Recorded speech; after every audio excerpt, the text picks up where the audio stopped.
দর্শক, গতকাল রাত 12টার পর থেকে সারা দেশে একযোগে বন্ধ হয়ে পড়েছে ট্রেন চলাচল। রানিং স্টাফদের চলমান ধর্মঘট কর্মসূচির কারণে স্থবিরতা নেমে এসেছে ঢাকার কমলাপুর রেলওয়ে স্টেশনে। কমলাপুর রেলওয়ে স্টেশনের টিকিট কাউন্টারের সামনের এই জায়গাটিতে সবসময় লেগে থাকে মানুষের ভিড়ভাট্টা, হইচই হট্টগোল মিলিয়ে সবসময় জায়গাটি থাকে সরগরম। কিন্তু আজকে দেখতে পাচ্ছি আমরা এখানে একবারে শুনশান নীরবতার মতো অবস্থা।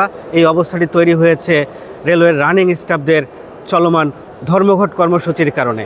কমলাপুর রেলওয়ে স্টেশনে সব মিলে 20টি টিকিট কাউন্টার রয়েছে। এর মধ্যে আমরা দেখছি মাত্র একটি টিকিট কাউন্টার খোলা রয়েছে। সেই টিকিট কাউন্টারটিও থেকেও কিন্তু কোনো ধরনের টিকিট দেওয়া হচ্ছে না। বিভিন্ন ট্রেনের যাত্রী যারা রয়েছেন, আজকে ট্রেন চলবে কি না তারা সেটি জানার জন্য আসছেন, এবং অনেকেই আসছেন যে আসলে তাদের যে সংগৃহীত টিকিটটি রিফান্ড কিভাবে হবে সেই রিফান্ড সম্পর্কেও কিন্তু তারা এখানে জানার জন্য এসেছেন। যেখানে টিকিট কাটছে যে মোবাইলে উনি রিফান্ড করতে হবে, রিটার্ন করতে হবে। উনি রিটার্ন করবে, উনি ক্যান্সেল করবে টিকিট। চলবে না, আজকে কোনো ট্রেন চলবে না, 6টার দিকেও না। আজকের মধ্যে 6টা পরে না ভাই, আজকে কোনো ট্রেন আপাতত চলবে না। আগামী কালকে কি চলার সম্ভাবনা আছে? এটা আজকে জানতে পারবেন। অনলাইনে টিকিট করলে সম্পূর্ণ টাকা ফেরত পাবো তো? আপনি ওই যে ট্রেন যাত্রা বাতিলের পরে করলে 100% টাকা পাবেন। যেসব যাত্রী তাদের টিকিট রিফান্ডের বিষয়ে এই স্টেশনের এই কাউন্টারগুলোতে যোগাযোগ করছেন, কাউন্টারের যেসব কর্মী রয়েছেন, কর্মীরা যাত্রীদের কিন্তু জানিয়ে দিচ্ছেন যে আসলে টিকিটটা কখন কিভাবে রিফান্ড করতে হবে। ট্রেন চলাচল বন্ধ হয়ে যাওয়ায় যাত্রীরা পড়েছেন চরম ভোগান্তিতে। এই ভোগান্তিটা তো আজকে হইতে হয়েছে, সকালবেলা জানাই দিয়ে হয়েছে। গতকালে জানলে তো মানুষের ভোগান্তির শিকার হইতো না।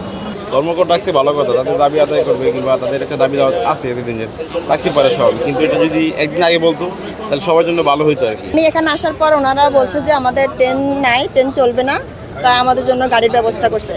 তো আমরা 2 ঘন্টা ধরে দাঁড়ায় আছি, এখনো কোনো গাড়ি পাচ্ছি না। আমাদের সিদ্ধান্ত একটাই, আমাদের হয়তো ব্যবস্থা করে দিবে, গাড়ি ব্যবস্থা করে দিবে, নয়তো আমাদের টাকা ফেরত দিয়ে দিবে। আমরা তো ভোগান্তির শিকার হচ্ছি, পদে পদে শিকার হচ্ছি। আমরা চাই যে দেশে কোনো ভোগান্তি না হোক, আমরা স্বাচ্ছন্দ্যে পরিবার নিয়ে আমাদের বাড়ি ফিরি।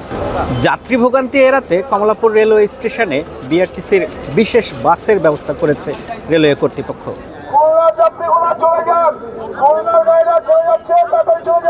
যাত্রী চাহিদার ভিত্তিতে আমাদের এখানে পর্যাপ্ত সংখ্যক বাস আছে, যাত্রীরা আসলে হচ্ছে আমরা বাস দিতে পারতেছি।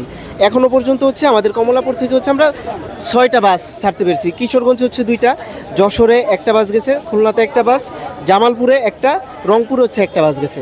এর বাইরে কমলাপুর ছাড়া হচ্ছে আমাদের বিমানবন্দর স্টেশন থেকেও বাস যাচ্ছে, ওইখান থেকে এখনো পর্যন্ত 9টা বাস আমাদের গেছে।